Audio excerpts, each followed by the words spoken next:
Amara, qual foi o tema da sua mesa na Flip?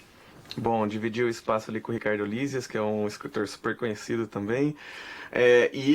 Acabaram que juntaram nossa mesa para discutir esses limites curiosos entre autobiografia e ficção, né? O quanto a gente acaba criando obras que brincam de sugerir que aquilo é autobiográfico, mas também acabam partindo para uma ficcionalização. Então bagunçam bastante esse campo e criam uma zona meio indeterminada, né? Em que as pessoas ficam meio confusas, né? Algo que tem sido muito chamado de autoficção, né?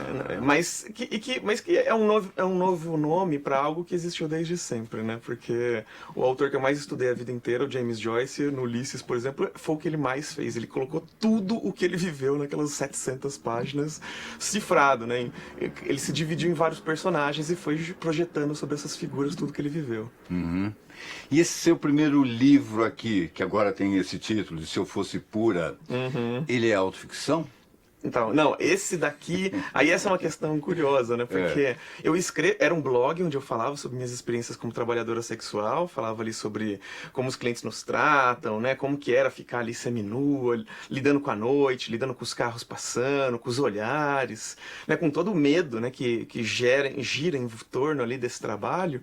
Então eu falava sobre isso, mas ao mesmo tempo eu falava sobre prazeres, eu falava sobre a cultura travesti, falava sobre um monte de coisas que para mim estavam sendo... Falava sobre a minha transição, eu estava num começo de transição e eu queria dividir sei lá, colocar em palavras aqueles sentimentos que eu estava vivendo para não enlouquecer e também tinha um projeto militante nisso, né? Então eu queria que as pessoas entendessem um pouco melhor sobre como era a vida de uma travesti no Brasil. Então, por conta disso, né, por mais que eu ali fosse uma leitora de Joyce, de literatura super sofisticada, super metida a besta, ali eu quis que as pessoas soubessem que era uma experiência verídica, né? Uma experiência vivida, né? Então eu não me permiti tantas estripulias verbais quanto eu gostaria, né? Mas, né,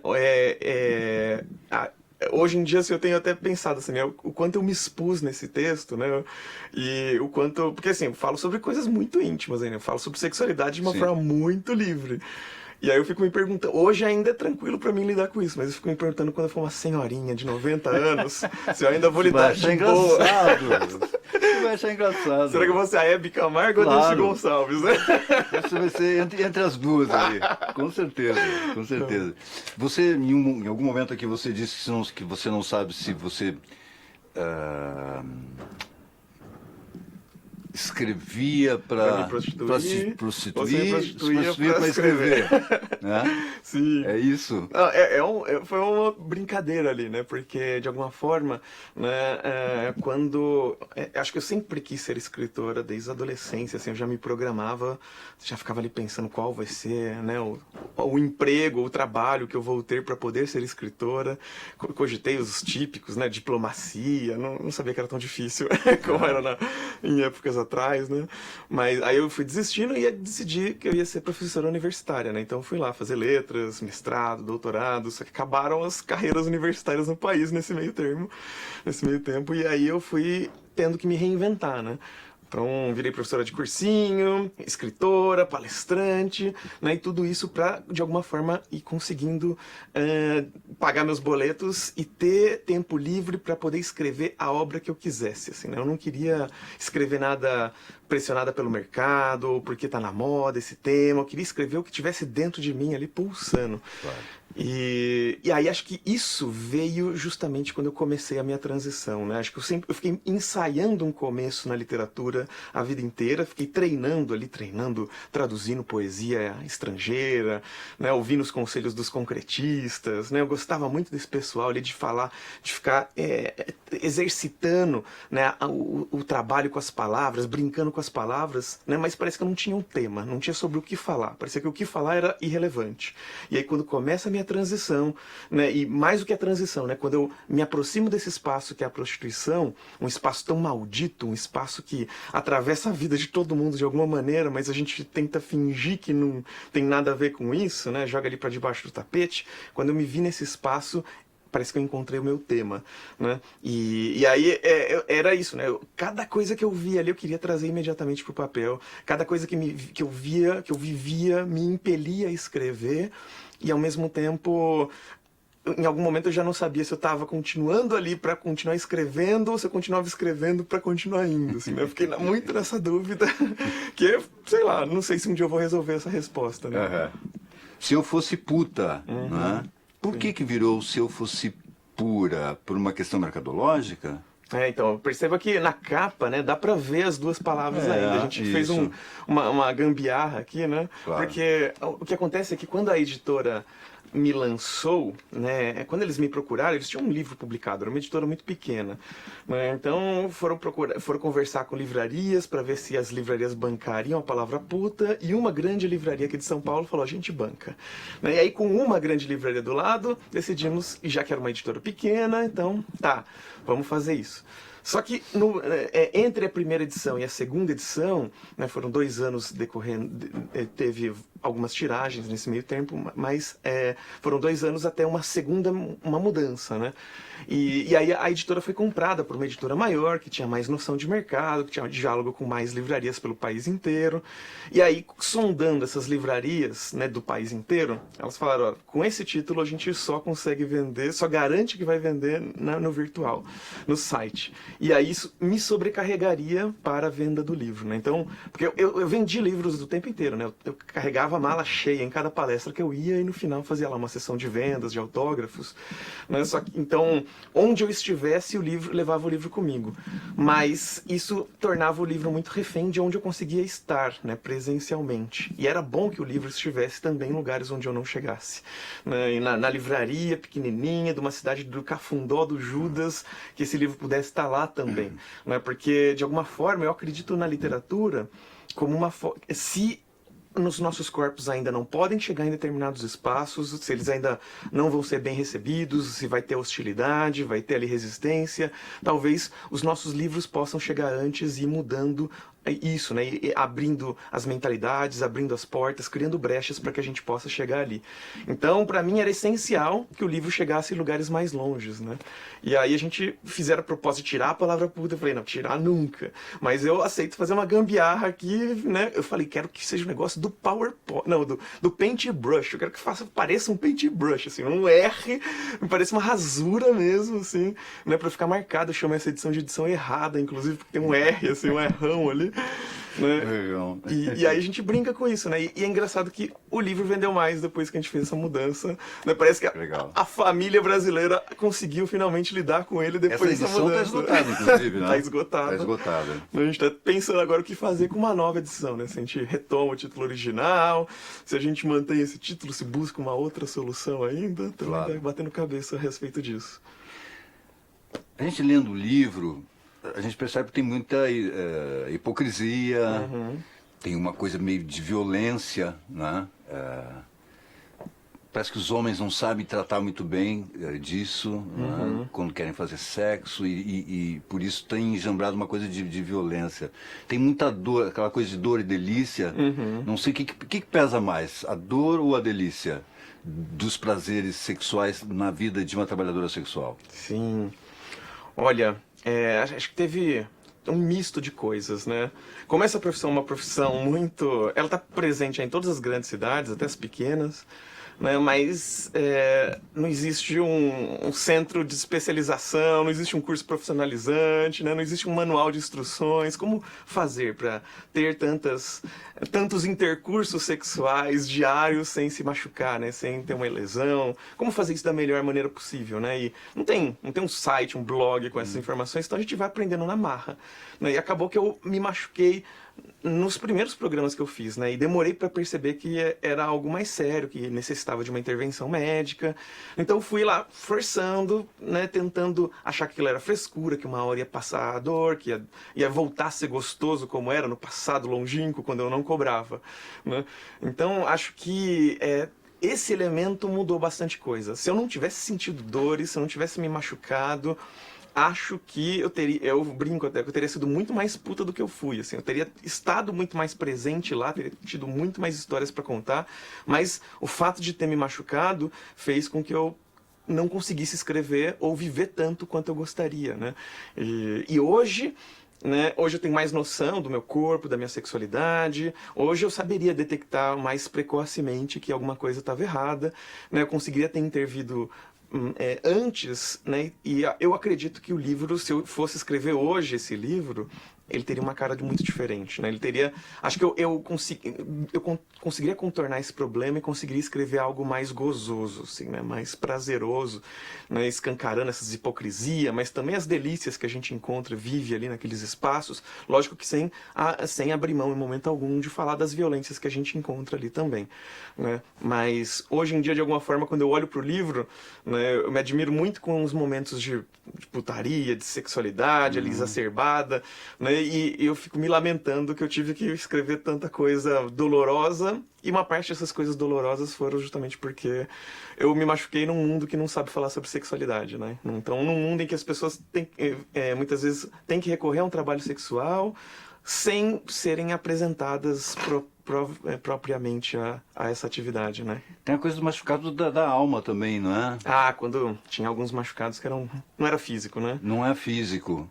Acho que tem muito disso também. Sim. Você não acha? Ah, teve momentos, assim, quando você sente que o cara, ele tá sentindo tesão, imaginar que ele tá te machucando, ou que você tá sofrendo, né? E a gente vai percebendo que existe algo, mas que é isso, né? Não é um problema daquele indivíduo, né? É um problema de uma sociedade maior que nos cria de alguma maneira para sexualizar a violência, para achar erótico nessa posição de dominância, de imposição, né? Então eu vi aquilo, né? Mas eu nunca tinha vivido aquilo na pele. Quando eu começo a me sentir nesse lugar, né, foi muito desesperador, assim, né? Aham. Mas o legal é que você transformou toda essa vivência em ótima literatura, né? Porque a gente chega nesse mundo através do seu livro. E você escreve muito bem. Né? Então, é um convite para a gente descobrir, e com muita qualidade. Desculpa dizer isso, mas... Não, eu até queria te perguntar isso, assim, né? Porque, às vezes, eu sinto que as pessoas, elas reduzem o livro ao aspecto mais conteudista, né? De como se eu estivesse ali escancarando, denunciando. Eu já vi por outro lado. A minha viagem foi por outro lado. Foi pela questão da literatura mesmo. Da linguagem. Da linguagem. Da linguagem. Porque para mim, cada palavra, por mais que eu não me permitisse experimentar muito, sabe? Eu não ia fazer um Finnegan's Wake aqui, um Ulisses da vida. Mas eu experimentei bastante em termos de trazer a coloquialidade para dentro do texto escrito, trazer as expressões da rua, criar uma prosa que tinha um tom, uma cadência meio esquisita, que lembrava a poesia em alguns momentos, uma poesia meio caótica, né? Não sei, uma sonoridade esquisita. Eu falava as frases em voz alta para tentar dar uma sonoridade mais estranha possível, assim. Eu queria que as pessoas lessem isso e detectassem. Amar escreve assim, só Amar escreve assim. Não sei se consegui, mas eu tentei. Tem um capítulo aqui que eu gostei bastante, que você cita até Freud, né? Afinal, o que querem as prostitutas, né? Você escreve, nossa, é muito interessante o que você escreve ali. Me conta, como é que você chegou nesse capítulo, escrevendo isso? Acho que tem muitos questionamentos que eu trago no livro que hoje ainda me orgulho muito de tê-los escritos, assim, né? Então, essas reflexões sobre os corpos fora dos padrões, né? Então, esse lidar com corpos fora dos padrões. Então, a gente é criada, de alguma forma, para desejar corpos de uma determinada forma. E aí, quando você está na prostituição, vão aparecer corpos os mais diferentes para lidar. E aí, como ali é um sexo pago, né? E você pode rejeitar, você pode falar, não quero lidar com esse cara, né? não quero aceitar esse cara aqui, mas de alguma forma você vai aceitando o máximo possível até para conseguir ganhar o máximo de dinheiro possível, né? Alguns capítulos do livro me deixam ainda hoje muito feliz de ter escrito algumas reflexões que eu fui aprendendo a fazer enquanto estava ali, né? Acho que tem uma questão, por exemplo, né, dos corpos divergentes, dissidentes, né? Porque não são só sexualidades e gêneros, mas tem muitos corpos diferentíssimos que que existem na sociedade, e a gente é meio que educada a desejar um determinado padrão apenas, né?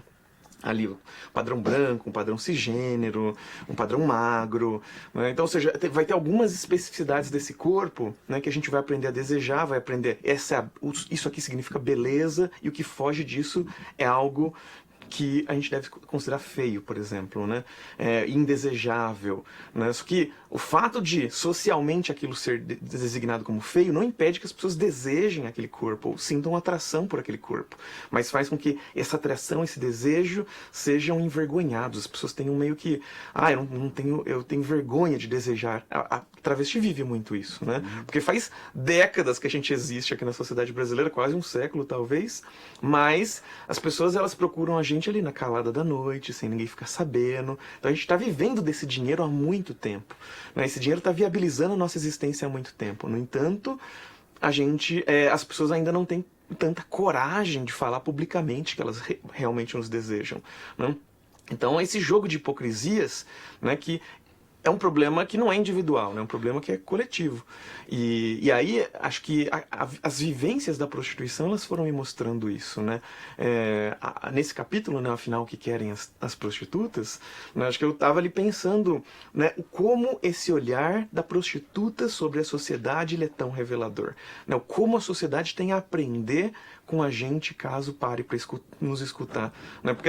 Porque são séculos falando sobre prostitutas, sobre trabalhadoras sexuais, condenando ou falando que é um mal necessário, né? Mas séculos sem se permitir de fato, né, trocar uma ideia com elas, né? Colocá-las como protagonistas desse diálogo, ou né, da definição qual é o impacto, a importância que elas têm na sociedade.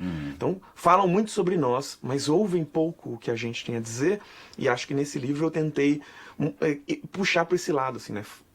Fazer com que as pessoas se dessem conta que é preciso prestar atenção no que a gente tem a dizer, e se prestarem atenção, vão sair transformados dessa conversa.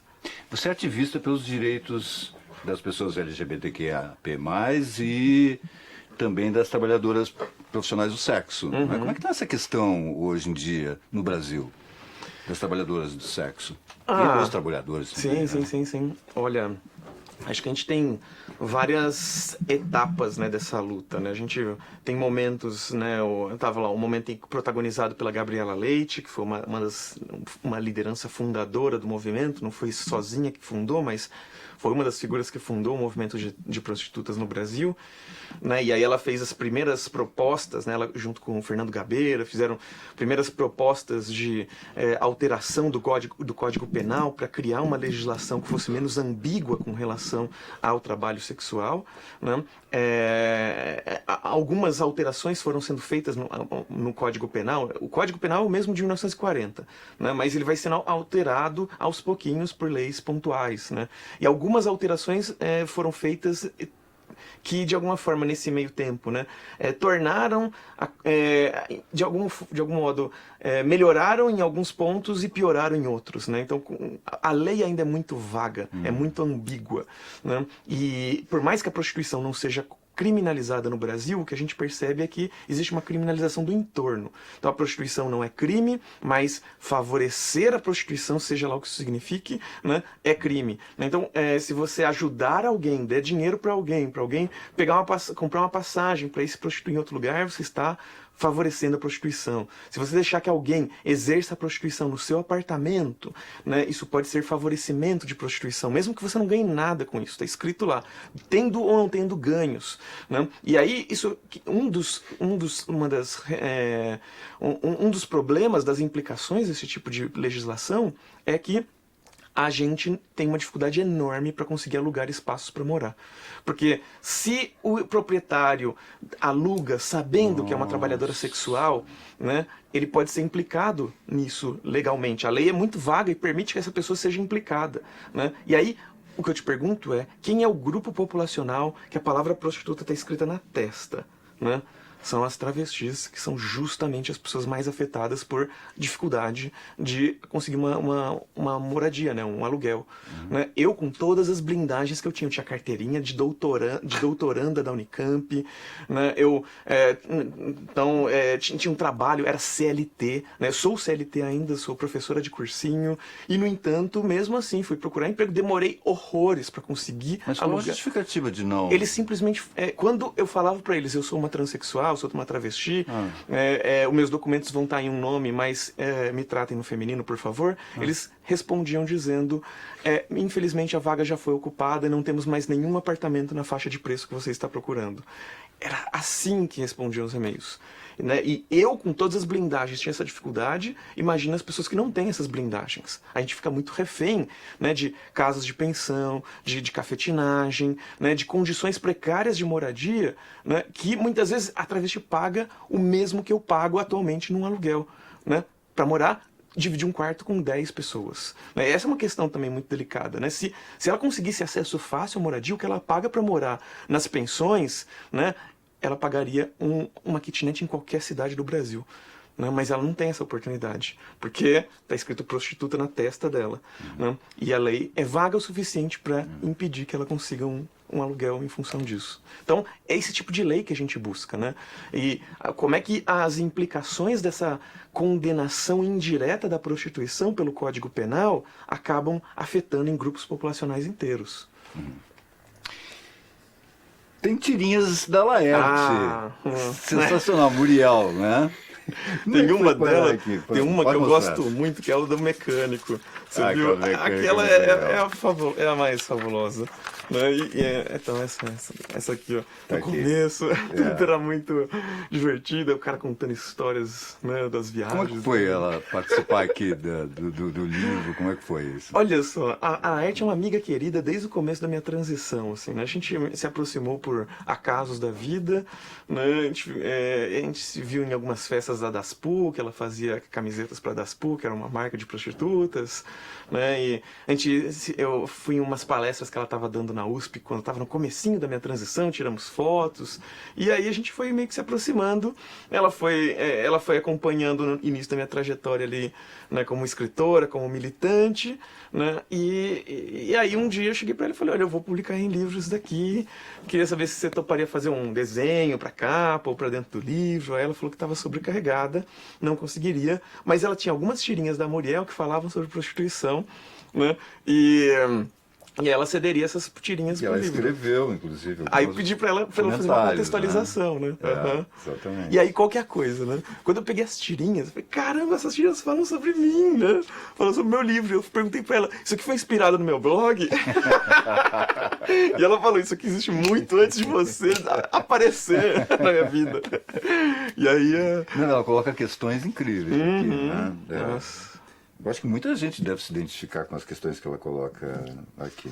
Ela tem uma capacidade de síntese. Capacidade de síntese, é isso. Exatamente. E de humor, ela sabe fazer humor no ponto certo, no lugar certo, né? Exatamente. Você teve sempre esse fascínio pela figura da travesti, como uma figura transgressora, mas você demorou para fazer a sua transição. Sim. Por quê? Então, bom, não sei... Medo? Não, eu não sei em que ano você nasceu, eu nasci em 85, né? Eu nasci o último ano ali da ditadura. Não, você me disseram que você fez a sua transição aos 29. 29, então, nasci em 85, fiz a transição em 2014, né? É que hoje em dia, pelo menos, eu acho que as pessoas... Não sei, se eu estou enganado. Tem de tudo. Tem de tudo. Tem tantas que vão fazer com 60 anos, quanto as que começam com 4. Tá certo, tem as que começam com 4 e depois mudam de ideia, e depois voltam a mudar de ideia, então, porque a vida então é um não tem uma hora certa, né? Isso não. aí depende Esse da discurso pessoa, é um discurso né? médico que é problemático também, né? Um discurso de diagnosticar a transgeneridade na pessoa. Né? Então, desde criança, ela é muito fascinada com coisas femininas ou com coisas masculinas, no caso do homem trans, né? Mas a gente está desconstruindo estereótipos, né? A gente está desconstruindo paradigmas. Então, no começo eu tinha muito fascínio com maquiagem, com batom, com brincos, colares. Depois eu fui meio que cansando disso e falei, não preciso de nada disso para me sentir confortável com o meu corpo, né? Então eu fui meio que chutando balde, né? E acho que eu sempre tive esse fascínio com essa cultura, eu sempre tive proximidade. Então, inclusive, eu até queria mostrar Nossa, que por favor.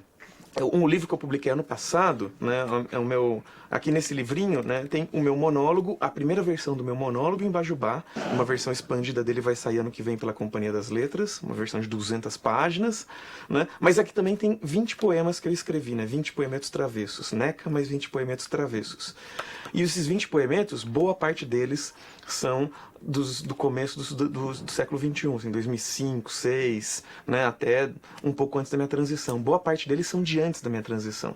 Né, são dos momentos em que eu tive os primeiros contatos com a cultura travesti. Eu tive uma namorada travesti em 2005, aí ela me ensinou as primeiras palavras de Bajubá, né, que é essa língua das travestis. Né, eu fiquei Que vem encantada. do Yorubá, não é isso? Isso, do Iorubá das religiões de terreiro, né? Candomblé, Umbanda.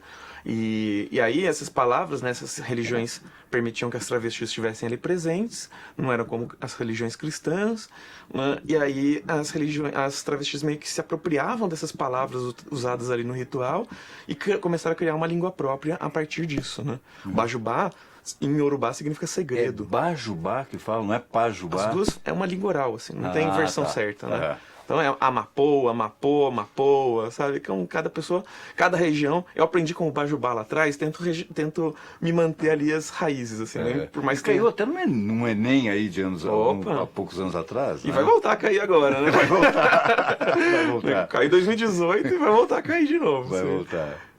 Então, e aí, né, nesses poemas, por exemplo, né, eu falo muito sobre esses primeiros contatos com a cultura travesti, né? Então, de alguma forma, eu sempre tive esse fascínio. Mas, durante muito tempo, eu fiquei... Eu falo sobre isso em outro livro que eu escrevi também, né, no Vidas Trans, né, que acaba de sair uma nova edição, uma edição toda bonitona. E aqui eu escrevo um trabalho também autobiográfico, mas falando sobre como foi da infância até me afirmar amar a Moira. Né? Legal isso. E aí nesse percurso, né, eu digo, né, que quando eu nasci me disseram que eu era um homem, me disseram que eu não poderia ser outra coisa senão um homem, e eu tentei ser esse homem durante muito tempo. Né? Então nesse esforço para tentar ser esse homem que me disseram que eu era, eu demorei para me dar conta que eu poderia existir de outras formas. Então eu lembro nos anos 90 de ver a Roberta Close. Eu vi um filme que ela aparecia, fazia um striptease no filme, e eu nem sabia que ela era Roberta Close. Eu vi uma mulher fazendo um striptease, e depois tinha um comentarista, era tipo TV Câmara, TV Senado, que tinha uns comentaristas depois, assim, e falaram: vocês viram a cena do striptease da Roberta Close, da transexual? Eu, quê? Aquilo era uma pessoa trans? Né? Então, como se me dissesse... Não tinha internet naquela época. Né? Então, me diziam, né, que a pessoa nasceu e está condenada a ser aquilo por conta do corpo dela, e de repente aquela pessoa que nasceu com pênis, mulher mais bonita do país. Né? Então a gente começa a ver oportunidades, mas a gente ainda sente um... Eu sabia onde estavam as travestis naquele momento, né, anos 2000 ali. Eu sabia onde elas estavam, quão precária era a existência travesti naquele momento, quão difícil era sobreviver como travesti ali naquele momento. Né? Essa namorada que eu tive, né, eu lembro quando ela me levou para conhecer esse lugar onde ela morava, né, e era um lugar muito festivo, assim, eram muitas travestis ali morando juntas. A sua namorada juntas. era travesti? Isso, Tá. né, nesse momento, 2005 ali. Né, e ela me levou para conhecer, eu falei, caramba... Né? Mas vocês moram todas apertadinhas aqui. E era a vida possível, sabe? E ela falou, não reclama, porque esse lugar é maravilhoso, sabe? Então, ou seja, você está acostumado a viver de uma determinada maneira, mas você tem todas as suas blindagens aí sociais, né? Para travesti, isso aqui é o paraíso. Né? E aí eu comecei a me dar conta disso, né? E acho que um pouco do desejo de falar sobre essas experiências no Se Eu Fosse Puta é porque... Eu descobri isso porque eu fui apresentada a esse espaço muito precocemente, e a maioria das pessoas não tem noção de como é isso tudo, né? E eu queria que as pessoas tivessem essa noção, que elas conseguissem se imaginar nesse lugar, de preferência com as nossas próprias palavras, né? Uhum.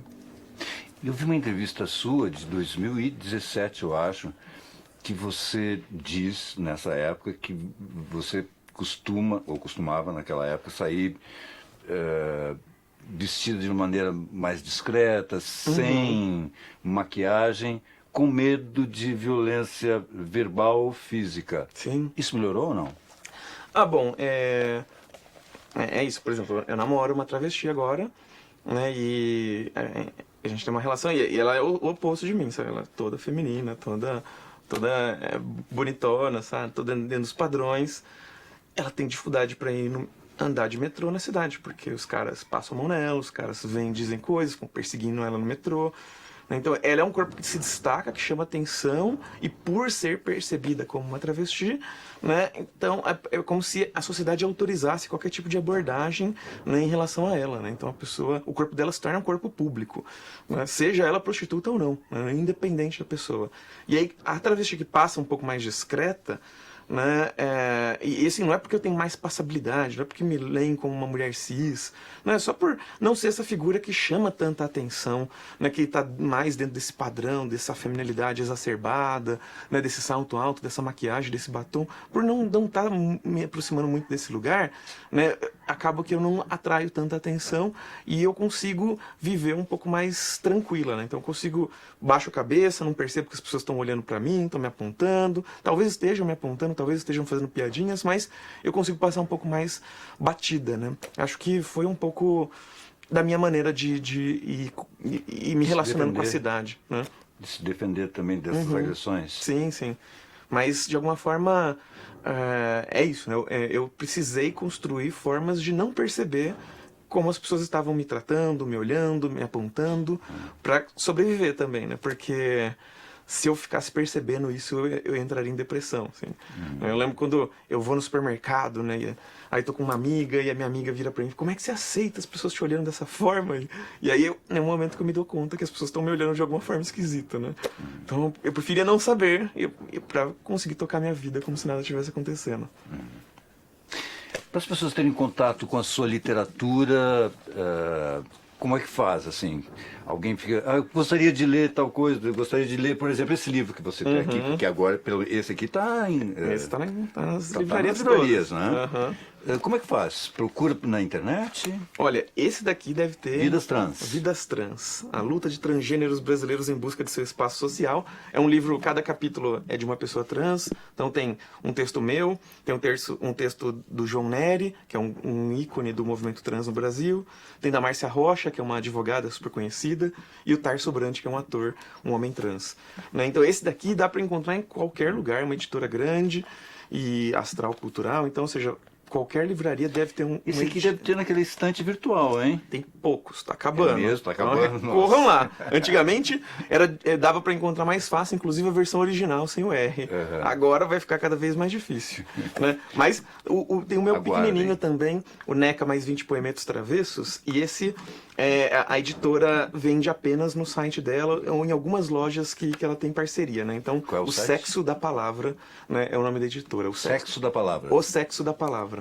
E esse daqui vale muito a pena. Uma coisa que eu acabei não dizendo é que eu trabalhei muito a autobiografia tanto no Vidas Trans quanto no E Se Eu Fosse Puta. Aqui eu tô tentando brincar de borrar mais essa fronteira entre autobiografia e ficção. Então aqui eu coloco uma travesti fazendo um monólogo, contando a história de vida dela da forma mais alucinada, doida possível, no bajubá mais extremo, contando cada coisa aberrante, e eu fundo nessa fala dela coisas que eu vivi, coisas que eu ouvi, coisas que eu inventei, né? E sem dizer claramente o que é cada uma dessas coisas, né? Então eu deixei um pouco... acho que eu entro mais no espírito da mesa da Flip justamente nesse texto aqui, embora eu já tivesse insinuado um pouco desse caminho no próprio Se Eu Fosse Puta, né? Mas é aqui que eu radicalizei o processo. Legal. Muito obrigado pela entrevista, foi ótima. Obrigada.